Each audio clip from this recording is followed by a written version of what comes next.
Punctuality. షూటింగ్లో generator start అయిన టైంని కాల్ షీట్ టైం అంటారు. అక్కడి నుంచి మీటర్ రన్ అవడం మొదలైందనమాట.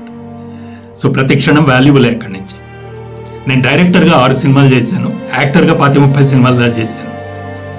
డైరెక్టర్గా షూటింగ్ మొత్తం నా చెప్పు చేతల్లో ఉంటుంది. ఏ యాక్టర్, ఏ క్రూ మెంబర్, ఏ ఎక్విప్మెంట్ ఏ టైంకి రావాలి, కాల్ షీట్ టైం ఎంత, ప్యాకప్ టైం ఎంత, యూనో లొకేషన్స్ ఏంటి, ప్రాపర్టీస్ ఏంటి, కాస్ట్యూమ్, మేకప్, స్క్రిప్ట్ మొత్తం అన్నీ నా కంట్రోల్లో ఉంటాయి. బట్ యాక్టర్గా అలా కాదు. ఓ ప్రొడక్షన్ మేనేజర్ నాకు ఫోన్ చేసి, సార్ రేపు మీరు ఈ టైంకి ఈ లొకేషన్లో ఉండాలి అంటే దానికి అరగంట ముందే వెళ్ళి మేకప్ వేసుకొని నేను క్యారవన్లో నా కాల్ కోసం వెయిట్ చేస్తూ కూర్చోవాలి. వాళ్ళు పిలిచినప్పుడు వెళ్ళాలి, నిల్చోమంటే నిల్చోవాలి, కూర్చోమంటే కూర్చోవాలి. వాళ్ళు సాటిస్ఫై అయ్యేంత వరకు చేసి ప్యాకప్ చెప్పగానే ఇంటికి వెళ్ళిపోవాలి. ఇది పరిస్థితి. అయితే నేను యాక్టర్నైనా డైరెక్టర్నైనా ప్రొడ్యూసర్ దగ్గర జీతం తీసుకునే కూలీ నేను.